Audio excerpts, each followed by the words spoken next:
Vamos ao nosso tema final, que é o tema que deu o nome ao nosso seminário, né? Semear do hoje, colheita de amanhã. Aldo Poltronieri. O Aldo, companheiro de Ribeirão Preto também, né, Aldo? O Aldo, um grande amigo aqui de Ribeirão também, vai participar com a gente aí. Vai ser o tema fechando o seminário então, né? Semear do hoje, colheita do amanhã. Aldo Poltronieri.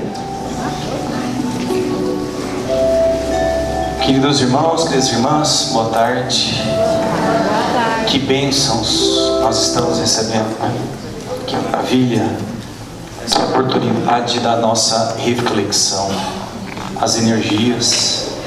E nós que fomos convidados a preparar toda essa exposição para vocês, para nós também, nós não temos...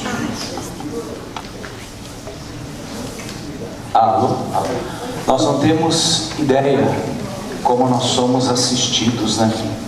Nós não temos acesso ao que o outro está preparando, mas na hora que a gente começa a assistir, nós, expositores, a gente percebe como as coisas são amarradas de uma maneira que a gente nem imaginava. Então, agradecendo demais aos amigos espirituais que estão nos acompanhando desde o convite e hoje aqui agora amarrando tudo isso, dando oportunidade dessa reflexão. Queridos irmãos, quando me foi proposto esse tema, semear do hoje, colheita do amanhã, imediatamente me veio essa frase: a semeadura é opcional, mas a colheita é obrigatória. É em cima dela que nós vamos procurar entender um pouquinho o tema do seminário. E na verdade, irmãos, isso reflete a uma lei divina que rege muitas coisas, tanto no mundo material quanto no mundo espiritual. A lei de causa e efeito, ação e reação que o Davi comentou. E essa lei é uma lei que foi descoberta no nosso plano material por Isaac Newton, que dizia que quando você faz uma ação em algum objeto, esse objeto faz uma contração, uma reação contrária na mesma intensidade. Se eu bato, murro a parede, dou um soco na parede, a parede exerce uma força contrária na mesma intensidade. E isso aqui, irmãos, tem a ver com basicamente o que? Nós vamos colher o que nós plantamos, tanto para o bem quanto para o mal. A colheita é obrigatória. Em 1720 a.C., lá na Babilônia, nós vamos ter uma tentativa equivocada da aplicação dessa lei de ação e reação, aonde nós temos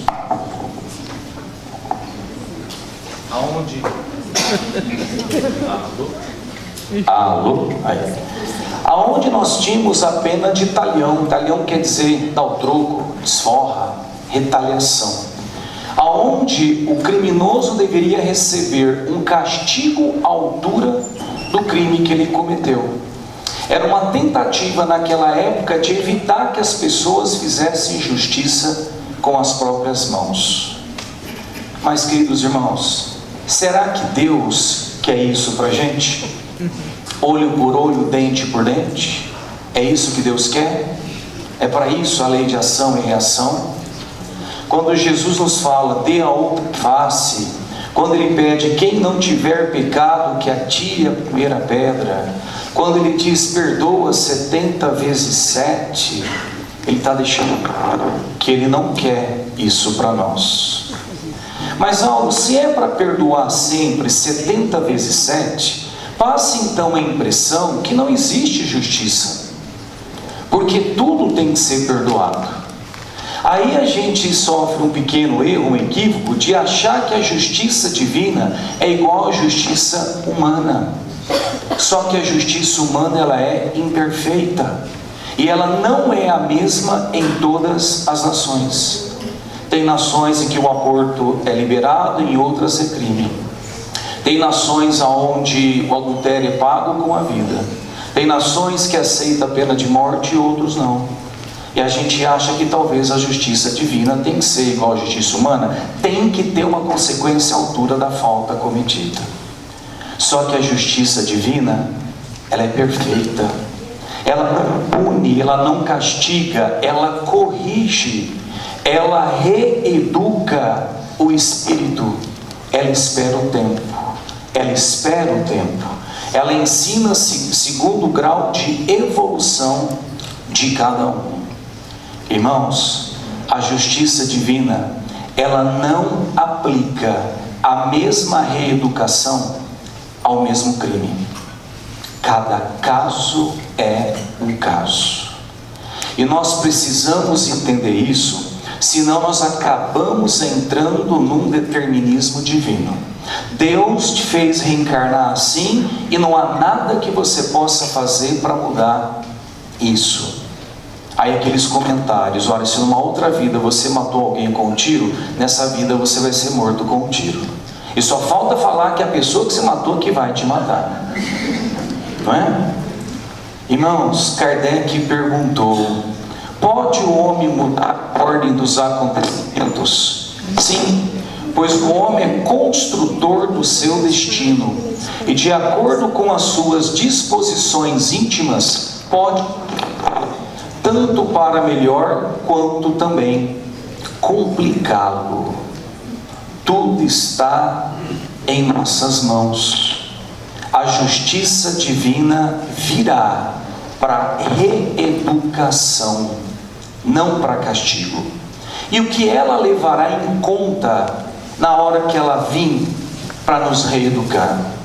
A primeira coisa que ela vai olhar: qual é o grau de conhecimento que nós tínhamos ao cometer o delito?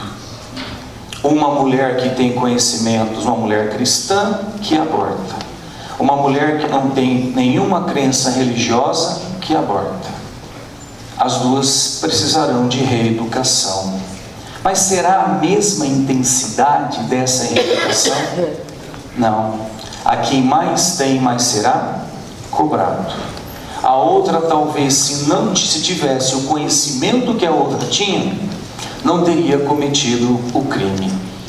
Agora escuta, lá no plano espiritual tem um tribunal para julgar a mulher? Quem vai chamar a reeducação? A própria consciência. Quando houver esse despertar, a consciência vai chamar para reparar todos aqueles envolvidos. Segunda situação que a justiça vai olhar: quais são as condições de vida que estávamos vivendo no momento do delito? Uma pessoa que rouba para comer, outra pessoa que rouba para se enriquecer. Os dois serão reeducados, mas não na mesma intensidade, não da mesma maneira. Um roubou porque para se sustentar, para comer. O outro roubou por fartura. E a outra coisa que a justiça divina vai olhar, talvez o ponto mais importante na hora da reeducação: a lição já foi aprendida ou não?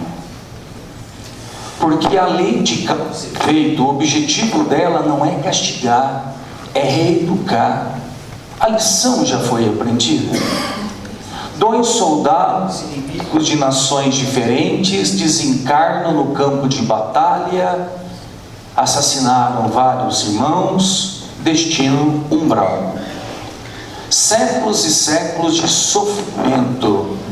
Os dois têm a oportunidade de reencarnar. E um deles, quando reencarna, ele consegue já, pelas reflexões que ele fez no plano espiritual, pelo remorso que ele teve, ele já consegue modificar um pouco das suas atitudes. É uma pessoa mais paciente. O microfone não está gostando de mim hoje. É uma pessoa mais paciente. É uma pessoa que dá melhor com as diferenças. É uma pessoa que já não responde tudo com a violência. O outro também reencarna, mas ainda não se despertou para as necessidades da mudança. Responde tudo ainda com violência principalmente naqueles que estão mais próximos. Os dois precisam de reeducação, mas a intensidade não será a mesma, porque naquele que já modificou, parte da lição já foi aprendida. Queridos irmãos, essa para mim é uma das mensagens mais fantásticas que até hoje no Espiritismo. Toda vez que a justiça nos procure para acerto de contas, se nos encontra trabalhando em benefício do próximo, manda a misericórdia divina que ela retorne sobre seus passos sem data prevista de retorno. Misericórdia e justiça divina, qualidades de Deus. Só que a misericórdia gerencia a justiça divina. Gerencia. A justiça vem para a reeducação, a misericórdia fala: pera um pouquinho, amiguinho, pera um pouquinho. Esse cara está mostrando algumas tendências de modificação. Vamos ver o que ele vai fazer com isso. Então, não é, às vezes, necessário a dor com a mesma intensidade da falta que eu cometi. Quando Pedro coloca o amor cobre uma multidão de pecados, ele quer dizer que nós podemos resgatar, redimir as nossas faltas através da vivenciação do amor. Se eu já aprendi parte da lição, não tem porquê eu resgatar na mesma intensidade da minha falta. É a mesma coisa que o nosso filho cometer uma falta, chegar para a gente e falar: pai, mãe, eu cometi uma cagadinha, mas eu estou arrependido, perdão, não vou procurar não fazer mais. E em seguida, a gente desce uma surra nele. O que a surra iria acrescentar? Mostrar que nós somos mais fortes do que ele? E se Deus fosse dar as surras por tudo que nós cometemos? E se Jesus fosse cobrar o que nós fizemos? Então, tudo está em nossas mãos. É como se o pai e a mãe chegassem para dois filhos e falassem: meninos, não coloca o dedo na tomada e dá choque, dodói. Uma das crianças não coloca o dedo porque ouviu. A outra criança também não vai mais colocar o dedo. Por quê? Porque colocou e tomou um choque. E às vezes nós somos mais quem? A criança que precisa tomar o choque, mas pelas nossas escolhas. Eu tenho uma marreta na mão e eu quero quebrar uma pedra. Que força que eu vou fazer para quebrar aquela pedra? Só depende da dureza da pedra. Só depende da dureza. Queridos irmãos, a verdadeira justiça é a reencarnação. Essa é a verdadeira justiça divina. Se ontem eu fui uma pessoa rica, avarenta, que consegui me enriquecer pela corrupção, lesionando os irmãos, a justiça divina, por reeducação, orientada, coordenada pela misericórdia de Deus, me dará uma reencarnação com menos posses materiais, para que eu possa repensar essas atitudes, para que eu possa mudar o meu comportamento, como os meninos falaram, modificar os meus sentimentos. Se lá atrás fui uma pessoa perfeita, bonita, que usei a minha aparência apenas para cultuar o externo, causando situações de infidelidade, destruindo famílias, a justiça divina, orientada pela misericórdia, me dá uma oportunidade numa outra reencarnação, de uma vestimenta não tão bela, com alguns defeitos, mas para que eu possa valorizar as coisas da alma também. Se hoje eu não estou mais conseguindo trabalhar com as ferramentas que esse planeta está nos dando para a próxima fase, por misericórdia divina eu serei reposicionado para uma outra escola, mas que eu possa continuar trabalhando com ferramentas mais simples. Essa é a verdadeira justiça. E aí nós estamos adentrando um mundo de regeneração, a semeadura da nova era. O mundo de regeneração, na verdade, é o mundo do espelho. É o mundo do espelho. Se eu estou na frente do espelho, o que o espelho me mostra? A mim mesmo. Porque até onde nós somos craques para apontar o defeito do vizinho. Mas e os nossos defeitos? Faz um teste. Pega o seu vizinho, aquele que a gente faz fofoca. Elege os defeitos que ele tem. Você fala mais rápido do que os seus próprios defeitos. Então, durante várias reencarnações, a gente vai jogando tudo debaixo do tapete da sala. E o problema agora é que o tapete não esconde mais as sujeiras. Vamos ter que limpar a casa para sermos felizes com a nossa própria consciência. Nessa nova era, no mundo do espelho, nós vamos ser obrigados a trabalhar isso aqui.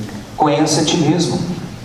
Uma frase proclamada por Jesus e tantos outros antes dele. Só isso aqui, irmãozinho, daria um tema de um novo seminário. Só isso aqui daria um tema de um novo seminário, um dia inteiro.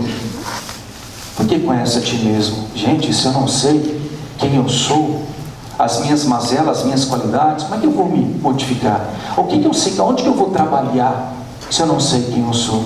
Sou um estranho para mim mesmo. Nessa nova tentativa, o que te faz verdadeiramente feliz? Porque até agora nós buscamos felicidade somente no externo, somente lá fora, nas coisas, nas pessoas. Nós usamos as coisas, as pessoas como a nossa felicidade. Mas a felicidade, ela é uma construção íntima e só você pode fazer.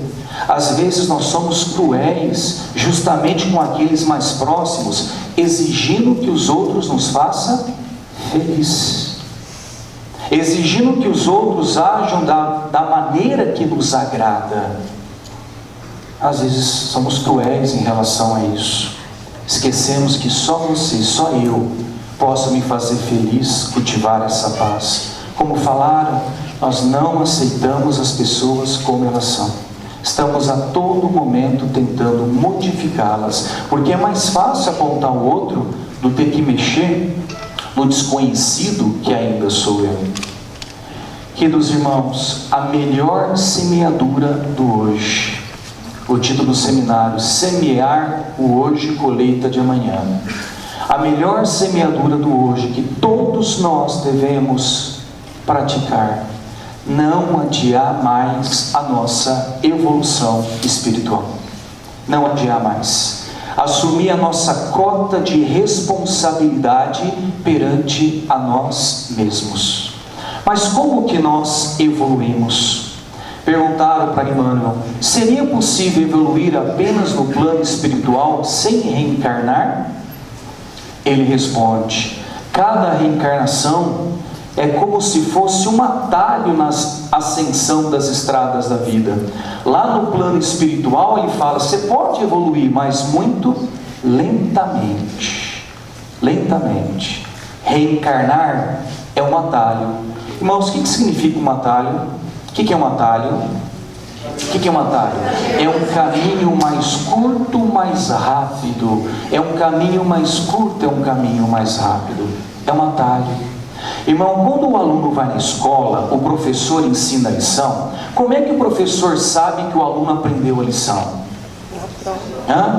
Pelas provas. Tem que ir nas provas.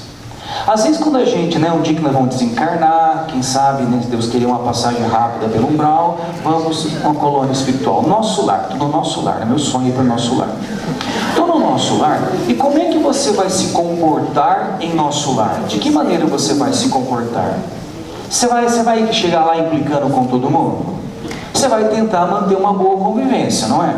A maioria das pessoas também vai tentar uma boa convivência com você, porque lá as máscaras vão cair todas. Então vamos tentar fazer uma boa convivência conosco, certo?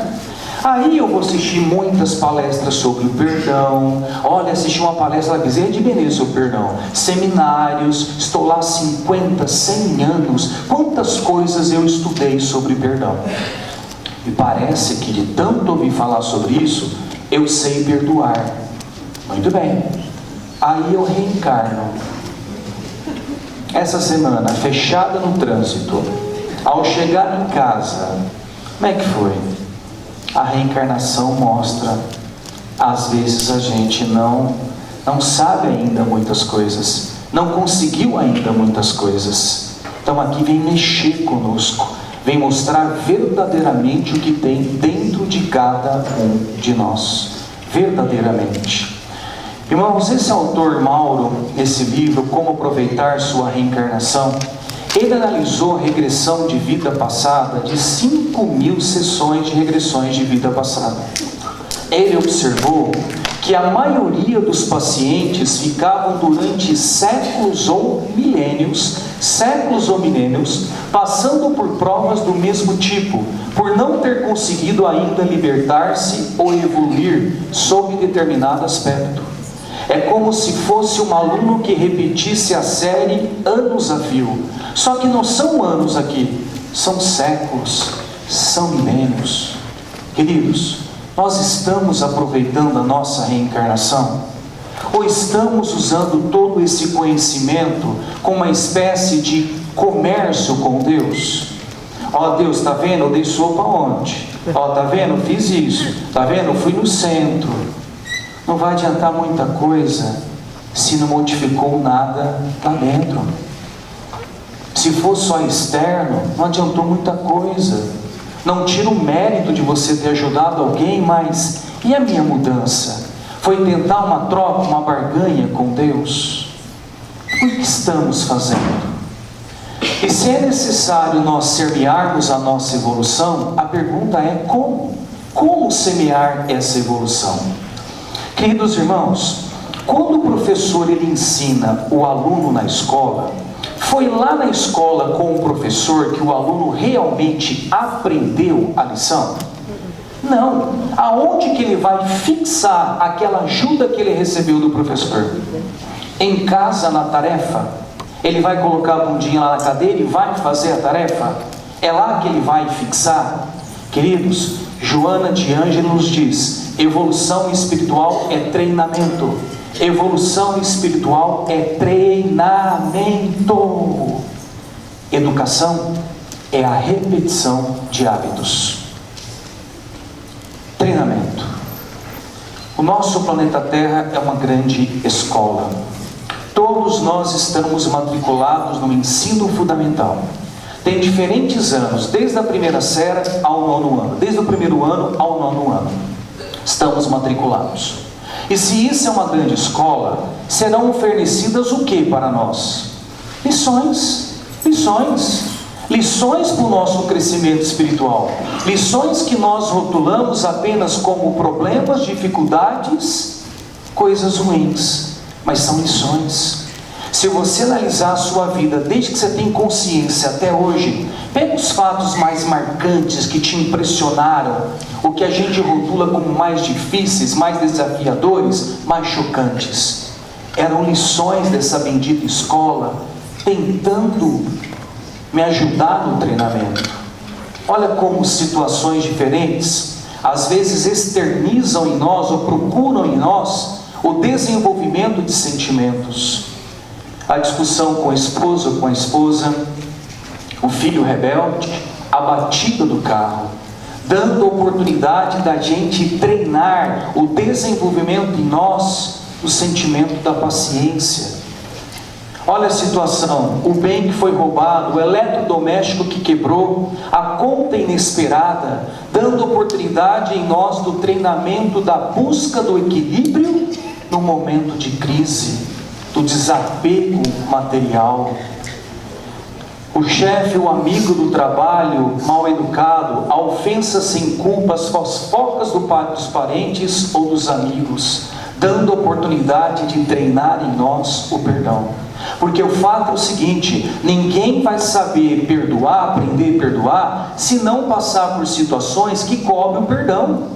Ninguém vai se tornar mais tolerante se não passar por situações que cobrem tolerância. Queridos, qual é o melhor local para esse treinamento? De todos, os meninos apresentaram: família, que é o melhor local para você treinar para transmutar esses sentimentos é a família. Acho que eles disseram de uma maneira assim, tão bela, sentimental, magnífica, que a gente não tem como questionar isso. É a família. Treinamento. Se é treinamento, irmão, olha o que nos orienta. Espera aí, então, eu não sou essa carcaça. Eu sou um espírito. Eu estou numa escola. Cai a ficha, você está numa escola.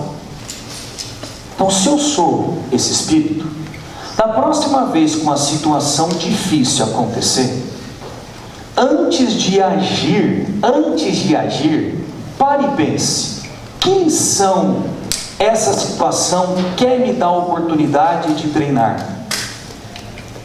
Quem são? É perdão, paciência, tolerância? O que ela quer me ensinar? Você sabe que o mais difícil para nós nessa frase é isso aqui? Antes de agir, parar e pensar. É o mais difícil de tudo. Porque nós estamos num automatismo de tantas e tantas reencarnações, que nós nós aprendemos a ser automático na resposta. A gente faz, grita, manda um pensamento ruim, xinga, bate, e só depois que a gente vai parar para pensar o que nós fizemos. Se a gente tivesse essa noção de agir e pensar antes de fazer, a gente conseguiria falar, poxa, estou sendo treinado pela vida. O que essa situação me cobra? Está me cobrando isso? Então eu vou agir segundo os conhecimentos que eu já tenho.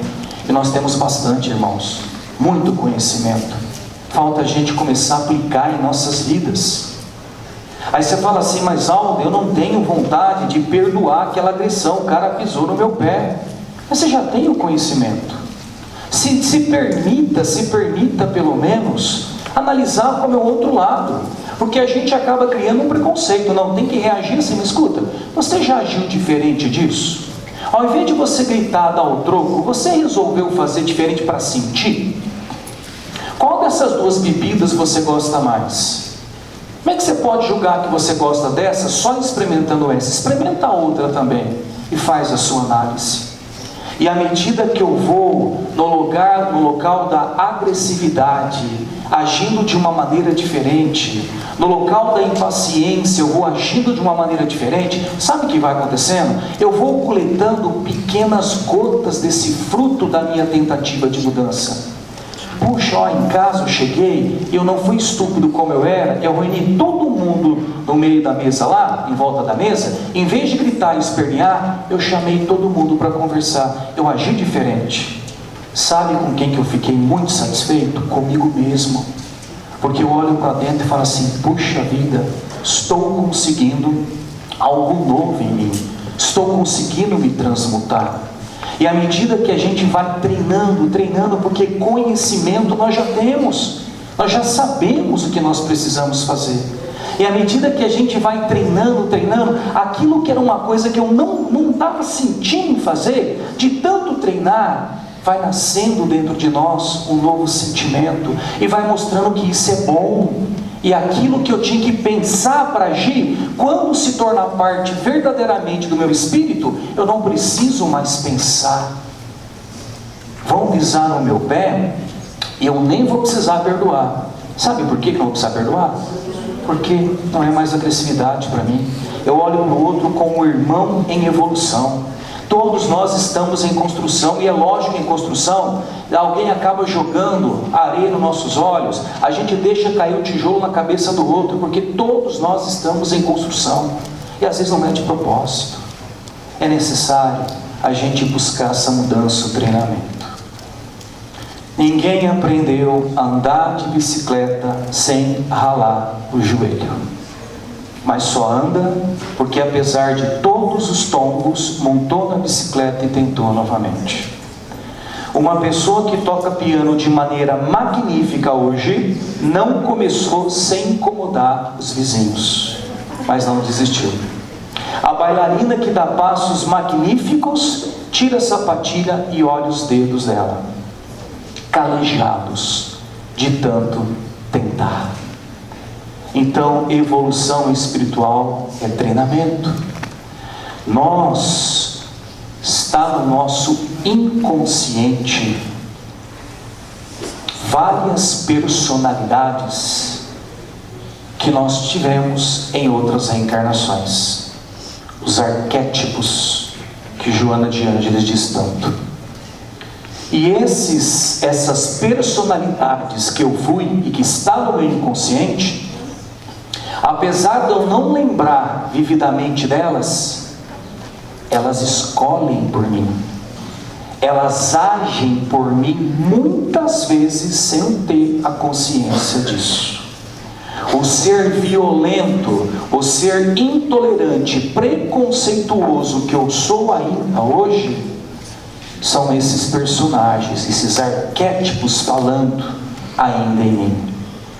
Se nessa reencarnação nós começarmos a semear sementes do bem nesse treinamento, modificando o homem violento para um homem mais tolerante, eu estou criando uma personalidade nova, que quando eu voltar para a próxima reencarnação, esse trabalho que eu fiz de hoje, essa personalidade será o meu arquétipo da próxima reencarnação. E quem vai falar mais alto para mim? Não é mais o homem agressivo, é o homem mais tolerante, é a pessoa mais compassiva. E como será a minha colheita na próxima reencarnação? Melhor do que essa, porque eu fiz a minha semeadura, a minha transformação. E gente, é possível, nós já conseguimos muito disso. Lá no comecinho das nossas primeiras reencarnações, quando alguém pisava no nosso pé, o que a gente fazia? Matava. Hoje eu acredito que aqui ninguém em sã consciência seria capaz de matar alguém. Em sã consciência. Já mostra o trabalho que nós fizemos ao longo das reencarnações. Se nós já conseguimos algumas coisas, vamos continuar. Nós já sabemos diferenciar o bem do mal, não de maneira absoluta, mas relativa. Nós já sabemos o que é bom do que é ruim. Não tem uma frase que diz assim: todo mal volta à origem, mas todo bem também volta à origem. A colheita é obrigatória.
esse vídeo tirou de você?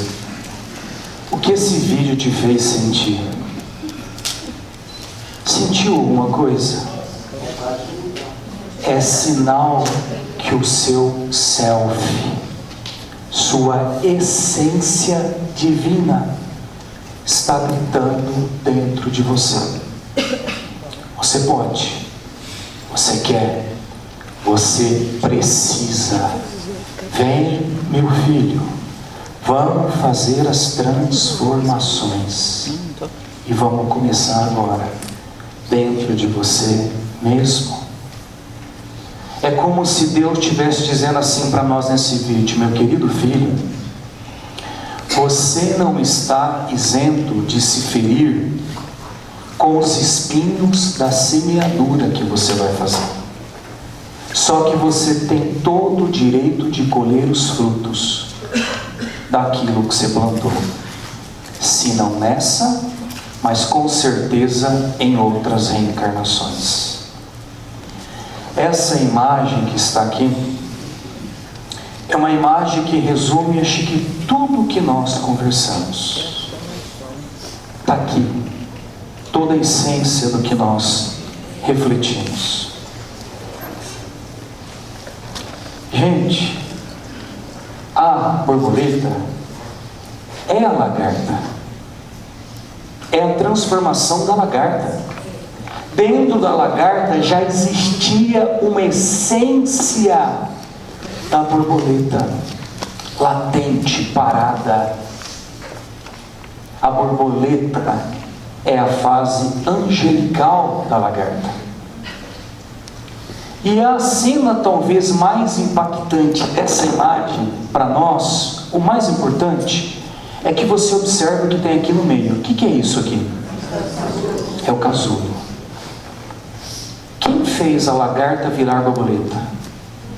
Quem fez a lagarta virar borboleta? Ela mesma. Ela mesma. A baba dela se solidificou com ar, criou um casulo de seda em volta dela. O trabalho dela. E lá dentro desse casulo ela foi para a sua parte interna, para o seu íntimo, para o seu âmago. E ela acessou a sua essência verdadeira, que é a fase alada. Transmutação, evolução, é uma lei na própria natureza. Que Deus nos dê coragem, os amigos espirituais fortaleçam a nossa coragem na transformação de lagartas que nós somos, na nossa essência divina, em borboletas.